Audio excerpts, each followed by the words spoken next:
Pengakuan Kolonel Latif tentang keterlibatan Soeharto dalam G30S. 11 hari setelah meletusnya gerakan tanggal 30 September tahun 1965, pasukan Kujang II dari Kodam Siliwangi menggerebek sebuah rumah di kawasan Bendungan Hilir, Jakarta. Tanpa banyak basa-basi, bayonet yang terpasang di ujung senjata menghajar paha kanan Abdul Latif. Latif saat itu menjabat sebagai Komandan Brigade Infanteri 1 Jaya Sakti, Kodam 5 Jaya, dengan pangkat kolonel. Tak hanya itu, sebutir peluru yang dilepaskan dari jarak dekat menghancurkan lutut kiri perwira menengah itu. Mereka sudah kembali membidik dan siap menghabisi saya. Saya berteriak-teriak sambil mengerang kesakitan. Tembak saja, biar aku mati, ujar Latif menceritakan kembali kisah penangkapannya, seperti yang dituliskan Julius Power dalam buku G30S, Fakta atau Rekayasa.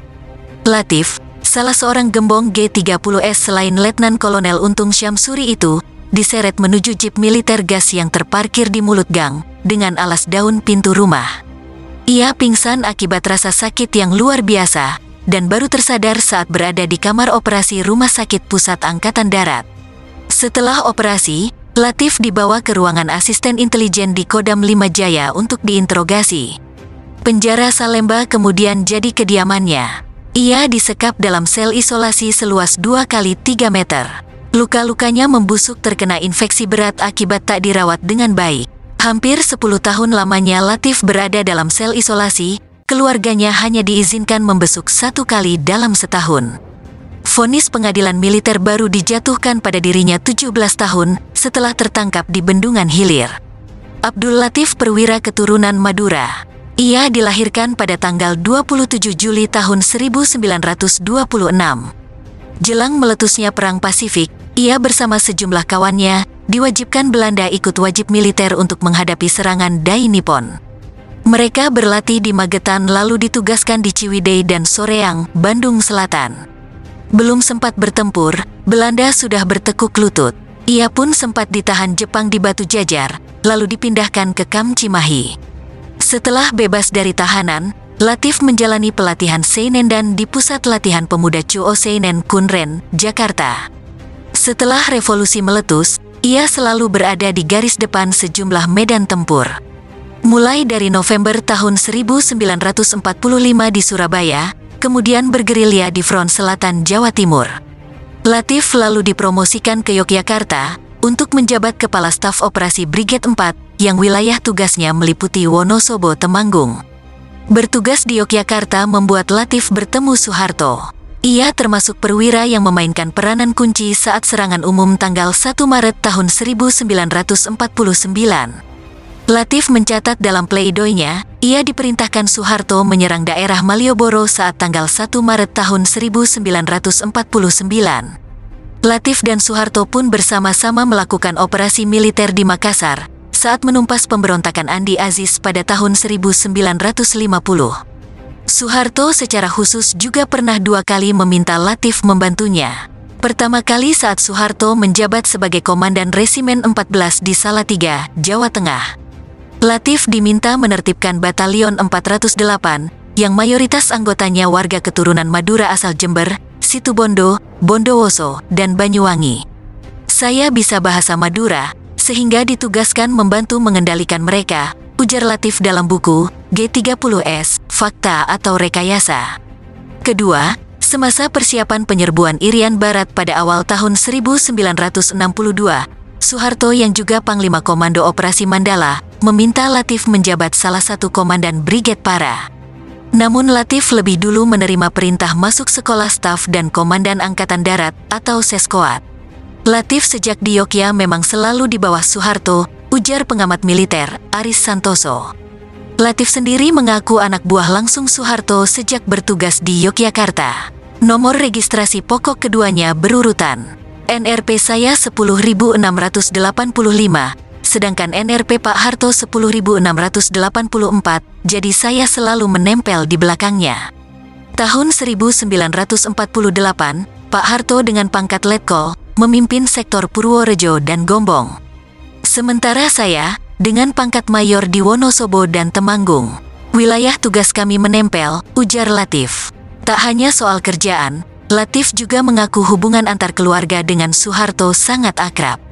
Saat anak Latif bernama Agung Prabowo disunat, Soeharto dan Tin datang ke acara syukuran.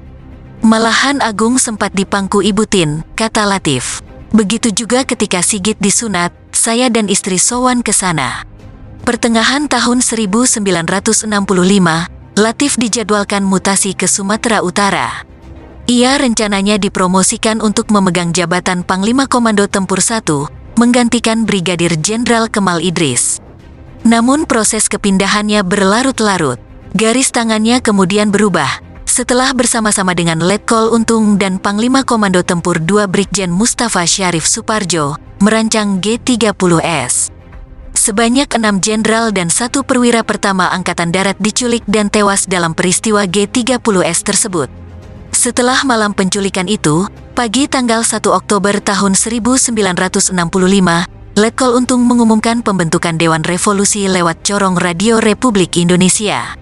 Dalam pengumuman disebutkan bahwa Dewan Revolusi adalah tindak lanjut dari G30S, menyusul adanya rencana kudeta Angkatan Darat pada Presiden Soekarno, yang akan dilaksanakan pada tanggal 5 Oktober tahun 1965.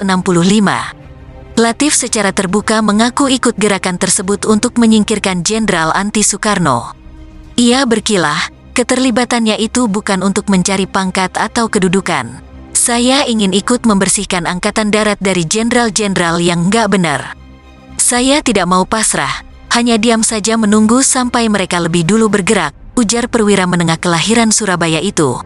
Sudah menjadi suatu rahasia umum, khususnya di kalangan Angkatan Darat, ada sekelompok jenderal berkata ya di depan Bung Karno, tetapi bilang tidak di belakangnya. Sejumlah jenderal bilang setuju di depan Bung Karno, tetapi mereka itu lantas menjegal, mensabot, menteror seluruh kebijakan Presiden.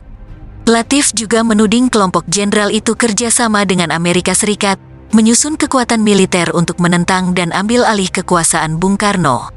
Dalam persidangan Letkol Untung di Mahkamah Militer Luar Biasa, auditor menyebut rumah Latif menjadi tempat 3 rapat penting terkait tragedi tahun 1965. Pertama, rapat berlangsung pada tanggal 22 Agustus tahun 1965. Kedua, rapat pada tanggal 29 Agustus tahun 1965, dan terakhir rapat pada tanggal 6 September tahun 1965. Kesemuanya pada malam hari, ujar auditor militer Letkol Iskandar, seperti tercatat dalam buku Gerakan tanggal 30 September di hadapan Mahmilep, perkara Untung. Nasib Latif berbeda dengan Untung.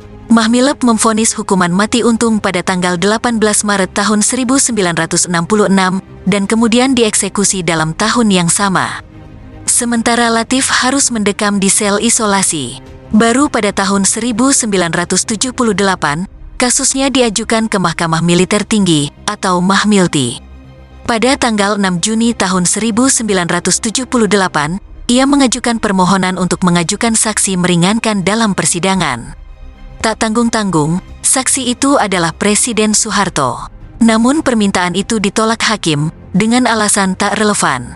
Menurut Latif, Soeharto terlibat langsung peristiwa G30S karena beliau telah mengetahui lebih dahulu akan adanya peristiwa G30S.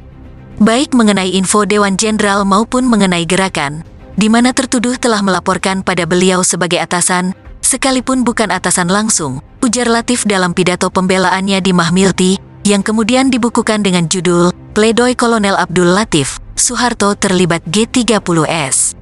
Kalau saya dituduh sampai mengakibatkan matinya para jenderal dari anggota Dewan Jenderal itu, justru Jenderal Soeharto lah yang harusnya bertanggung jawab, karena tidak mencegahnya, ujar Latif.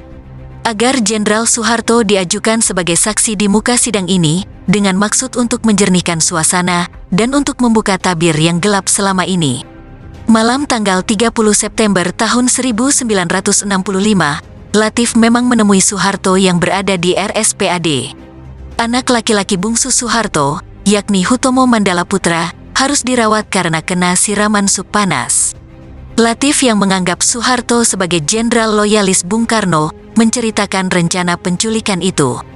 Pak, malam ini kami beberapa kompi pasukan akan bergerak untuk membawa para jenderal anggota Dewan Revolusi ke hadapan Yang Mulia Presiden, ujar Latif. Soeharto sendiri menurut Latif, hanya diam dan manggut-manggut. Pertemuan itu sendiri tak dibantah Soeharto. Kira-kira pukul 10 malam, saya sempat menyaksikan Kolonel Latif berjalan di depan zal tempat Tommy dirawat, ujar Soeharto dalam autobiografi, pikiran, ucapan dan tindakan saya, yang disusun Ramadan KH. Namun menurut Soeharto, laporan tersebut tidak ada hubungannya dengan dirinya. Semua tahu, selaku Komandan Brigade Jaya Sakti, atasan langsungnya sekaligus tempatnya melapor adalah Panglima Kodam 5 Jaya. Saya sebagai Panglima Kostrat, tidak punya hubungan struktural dengan dirinya. Oleh karena kesatuannya bukan Slagorde Kostrat, lantas, untuk apa dia harus melapor pada diri saya? Soeharto pun menuduh Latif pernah bergabung dengan Laskar Pemuda Sosialis Indonesia atau Pesindo yang berideologi kiri. Setelah peristiwa Madiun, dia, Latif, bisa menyusup ke Jawa Tengah, lantas menggabungkan diri kepada TNI, kata Soeharto. Tuduhan ini kemudian dipakai auditor dalam Mahmilti. Latif pun disebut terlibat dalam peristiwa Madiun tahun 1948. Meski kemudian dibantah oleh Latif, karena jauh sebelum peristiwa Madiun meletus, ia sudah bertugas di Jawa Tengah. Aris Santoso menyebut, Soeharto memang berusaha mengingkari kedekatannya dengan Abdul Latif. Logikanya, kalau tidak ada keperluan untuk apa Latif melaporkan pada Soeharto, ujarnya. Latif akhirnya dijatuhi hukuman seumur hidup. Ia dibebaskan ketika rezim Soeharto tumbang pada tanggal 6 Desember tahun 1998, dan meninggal dunia April tahun 2005 akibat penyakit paru-paru yang dideritanya.